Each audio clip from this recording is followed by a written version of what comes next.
Hey, what's going on, Los Angeles? Welcome to the LA Football Show here on the LA Football Network, live on a Monday. Pumped to be doing this. We're 2 segments down. Rams at 6, Chargers at 6:30. Now it's your Trojans Huddle at 7 o'clock here in Los Angeles as we dissect and talk all about our USC Trojans. I'm Ryan Dyrud, joined as always by the madman, Mr. Jamal Madni. What's up, brother? How we doing? Excited to talk Trojans with you. Doing well, brother. Excited to talk Trojans on this Monday night and just getting a kick out of this new format here, going live every Monday. This is going to be so fun. Yeah, it's going to be a blast. Hopefully get all our fans engaged. If we want to call them, maybe not fans of us, but fans of the Trojans engaged and giving us questions, and we can chat with you guys. What up, Donnell Smith? Thanks for jumping in. And yeah, it's just going to be a fun thing every Monday. If things go well, obviously, no matter what, we're still going to be doing our regular recorded show on Thursday. But if things go well, maybe we'll just push and just go live all the time and hang out with you guys. So as we do this for the next 30 minutes, drop any questions you got. Obviously not a lot of news going on with our Trojans right now, but there's still stuff to talk about. We've had a lot of fun with this team, and ever since Lincoln Riley got here, I think there's a lot to be excited about. Before we get into all that, show is always brought to you by our friends at BetOnline. Head to betonline.ag today. Use our promo code BELIEVE. That's BLEAV. Gets you a 50% welcome bonus on your first deposit. It's free money. Go play with. Might as well do it. BetOnline.ag. Tell them the guys at the LA Football Network sent you. So, first of all, Jamal, before we get going, how are you enjoying this LA sunshine? Feels like it's been a long time, and I felt some warmth today in the sun. Oh, for sure. My goodness, it's it was crazy. I went to work today, Ryan, and I think the sunshine has shocked people in a way where I went to work and I have my usual parking spot and someone was in my spot. They and no one got the spots right today in the parking lot. No. It was crazy. So I had to park somewhere else. And I think everyone is just stunned that it was just such clarity in the sun. I mean, finally LA's starting to behave like LA. So, that's always exciting. I can't remember if I've asked this before, but have you seen the movie Joe Somebody with Tim Allen? Yeah. The whole, they're going to fight because of a parking spot. Yes, absolutely. Did that go through your mind when you pulled up? It did. You'll be surprised. You get very attached to a parking spot once you're sort of used to it. And, because you're on autopilot at that point in the day, because you're just like, hey, I'm getting into work. And it's like, you've got your routine, exactly what time to leave, what time to get there, how to make the left turns, how to get in there, how to walk, straight line into your office to make it to a certain time. So, anything that sort of, disrupts that autopilot rhythm, you're like, I mean, what the hell's going on? So yes, it was a little bit of a jarring start to the day. Oh man, I can't imagine. Not that I've ever had a spot. So, I mean, I never know how much you want me to divulge because I don't want to step over anything. But when you got your new job promotion and you told me, I don't think you didn't do it like, oh, look at me. It just kind of came up in the conversation that you got your own parking spot. And to me, that is like supremacy at the job level. When you have a parking spot, you've made it.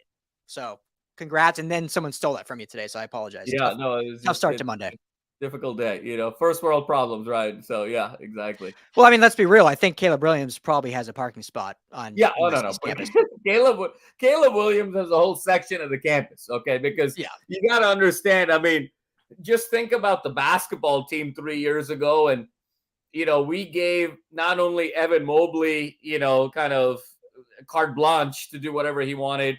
We gave Isaiah Mobley carte blanche to do whatever he wanted. And we gave their dad a coaching job. So, and that was for Evan Mobley, and then SC gave rings to all the players for making an Elite Eight. So you can imagine, that's the second order sport of basketball. You can understand what Mr. Heisman is getting at USC. I mean, he's basically, I think we should start calling him President Williams. I think Carol Folt would be fine with that for a year.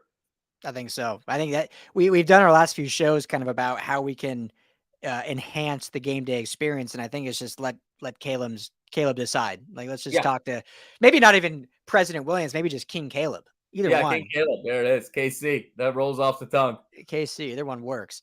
So, well, I mean, to start off, and that's a good segue, I guess. So one of the newest transfers, Dorian Singer, who I think we both were, but I for sure I think that was such a huge transfer in from the USA.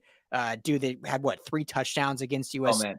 last year down in the desert. Now he's on the good side on our team, and I don't know if it's getting talked about enough nationally, but maybe it is. But I know certainly we believe that it was just such a big thing. And, he has come out since spring practices have begun.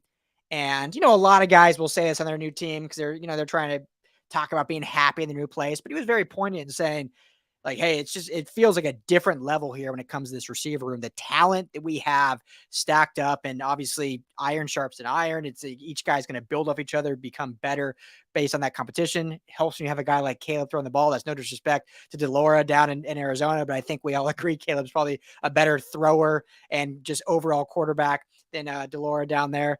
But just the amount of talent in the room, he talked about it just being a different level. So your thoughts on that? It's no surprise, but just I think, what does that show where this team is heading into this new season? Well, I think, Ryan, I think it's great to hear Dorian Singer say that, because I think when you acknowledge that, what you're saying is, A, I'm very happy where I am because I made the right decision, but B, you're also acknowledging that I have to be on my P's and Q's, and this program and this receiving room is going to take my game to the next level and really elevate me and push me the right way. I mean, when you look at this receiving room, Ryan, the fact that they lost Jordan Addison and Kyle Ford, arguably the 2 best sort of physical receivers on the team, and you come back with Dorian Singer, Tahj Washington, Brendan Rice, Zachariah Branch, Makai Lemon. I mean, and the list goes on and on. I mean, it's staggering what USC is bringing to the table yet again at the wide receiver position. And this is really, I think, a tradition that has begun truly since Robert Woods. I mean, we had Mike Will, in the Carson year and the first Matt Leinart year, and then obviously Colbert and Steve Smith and all of those guys. But, then there was sort of a period where SC actually didn't really have many good receivers. I mean, if you look at the John David Booty years, and then the Mark Sanchez year, and then that first year with Matt Barkley, there really wasn't a lot in the receiving room. Now, sanctions had something to do with that, of course. But then when you went from Woods to Lee to Aguilar to Juju and just on the list we go, I mean, it's just staggering what USC is bringing to the table at the wide receiver position. And now when you overlay that with Lincoln Riley and everything that he brings with his pass offense, it's just absolutely frightening. This team, yet again, is going to be far and away the most talented team at the skill positions in the Pac-12. And I don't think that's really even close. This might be a ludicrous question, and maybe it's just because we're at the end of March in the offseason and there's not a whole hell of a lot more to talk about. So you could call me out on that, Jamal, if you want, or anyone listening can call me out. But obviously we know the talent from last year, and you just alluded to who's leaving. Jordan Addison, who might end up being the first receiver taken in this year's NFL draft. We know how special he was in the 1 year he was here. Even being hurt, we could see what he brought to this offense in terms of playmaking ability, in terms of route running, even some leadership there.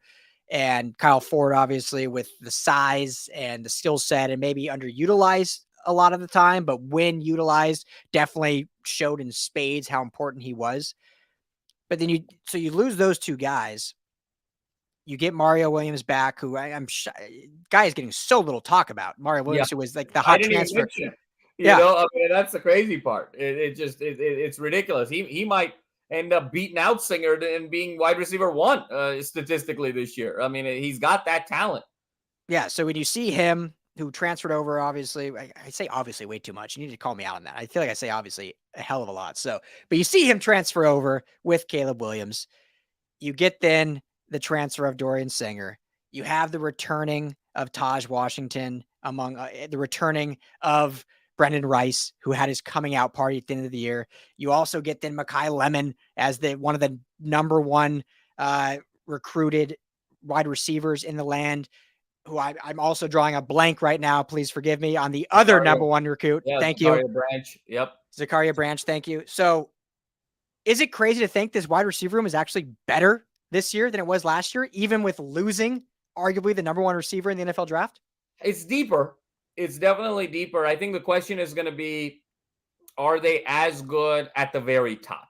And I think that, that true number 1 And for, I think, as great as Singer was at Arizona, I don't think he's quite Jordan Addison. And when you're talking about an embarrassment of riches here when you're saying, hey, wide receiver 1 last year was Jordan Addison, the year before was Drake London, the year before was Michael Pittman Jr., the year before was Juju Smith-Schuster. I mean, it's sort of ridiculous who the wide receiver 1s of this team and this program have been over the years. So obviously, I think depth-wise, USC's 7th best wide receiver, God forbid with injuries, could come in and be a wide receiver 2 or 3 in the blink of an eye. That's not going to be a problem. The question is, when moments get difficult, when it's 3rd and 18 on the road, when it's last drive at Oregon State, when it's going shot for shot with UCLA, when it's having to battle Bo Nix and Oregon, when it's having to go, blow for blow with Penix Jr. in Washington, and you really need a play,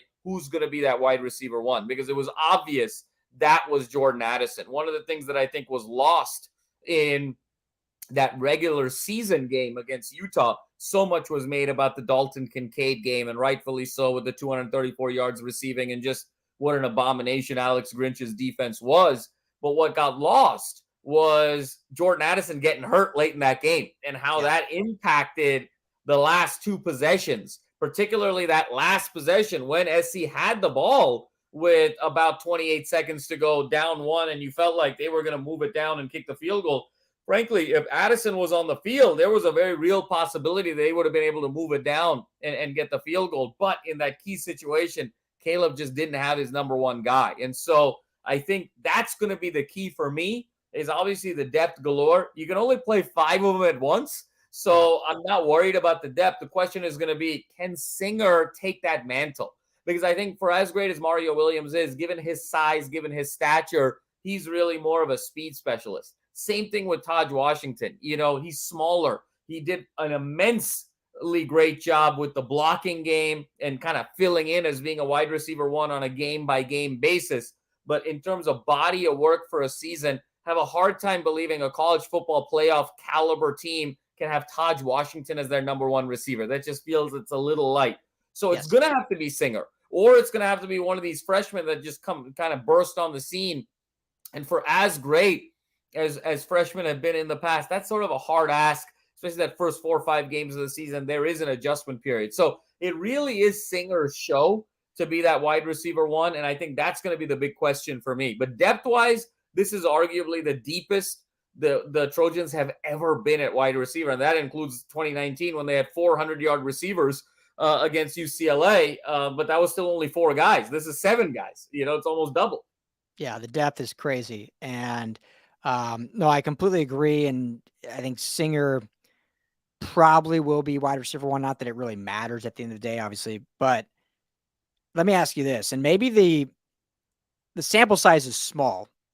And really, he did not come into his own until down the stretch, and specifically in the bowl game against a lesser defensive opponent. Now, we know that Tulane won the game, so they won. They were the better team. But defensively, I think they were lesser than some of the other teams that this USC Trojans team had played.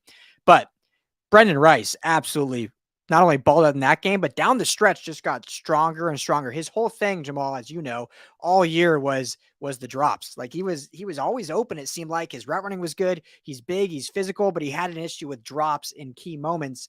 And he kind of exercised those demons, if you will, in the Notre Dame game, in the Utah game, and especially in the Tulane game when, as you alluded to, who's going to be that guy to have those 4th down, those 3rd and 18 conversions? And against Tulane, Brenden Rice had some of the best highlights we've seen from a receiver in the last 5 years in what he done. So is there an argument to be made that maybe Brenden Rice is wide receiver 1 next year?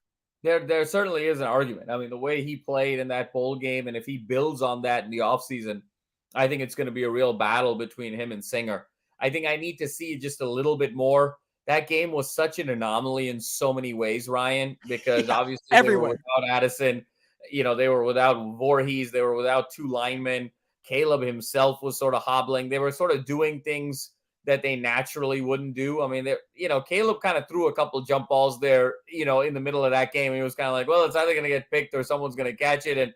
And Rice was spectacular and caught it. So to me, take nothing away from Brenden Rice. I think he's starting to really sort of emerge into his own. But I got to see it a little bit more. I got to see it those first couple games in September to have some games put together. But I think he's more than capable of it. And that's what's so scary about this team. I mean, you line up with these guys. I mean, you're in a situation here, Ryan, where when you look at athlete-wise and Zachariah and Makai and Mario and Tahj, I mean, you're arguing that Singer might be the 5th best athlete on this team. And Brendan Rice is the 6th best athlete in this receiving room. I mean, can you imagine athletically, you're going to have a 5th corner. You got a nickel corner that's going to have to play one of these guys at some point. I mean, it's a frightening proposition where if you don't bring pressure, if you don't have pressure in the front 4 and in the front 7, I mean, you just have no shot against this team, as was the case last year. The only teams that really had any chance were the teams that could just kind of score with SC or get the kind of the timely stop when they needed to, but they had to kind of keep scoring to wait for that timely stop. Yeah, totally. So I'll say this, then we'll move on. At this point, they don't have the same top line talent. Addison is league in his own, but just if I'm going to just say better receiver room moving forward, I'm going to say this current room just because of everything we talked about and the fact that you could literally have your 4 receivers on the field and not even that doesn't even include Lemon or Branch, who are the top 2 receivers in the country in this recruiting class, and they're not even on the field, and you have 4 above them. So I think the future is so bright, as it should be with this team and with Lincoln Riley at the helm and with a quarterback like Caleb and the quarterback in waiting as well and Malachi. So a lot of excitement there. So let's skipping on offense, but let's shift to running backs because there's been a lot of talk about which we'll do. USC fans don't want to hear this, but we'll do on our next segment for UCLA. But there's been a lot of talk about the UCLA running room and kind of how much they've been able to build through the transfer portal with the loss of Zach Charbonnet. USC losing Travis Dye. They obviously lost him late in the year to injury. They're bringing back Austin Jones, who really I think he had a really solid season. And then when he had to be the prime back by himself, had some really solid games. Unfortunately, one of those was not the bowl game or against Utah when it mattered most, but they bring in a guy in Marshawn who's going to just be Marshawn Lloyd, who I think is going to be a tremendous asset.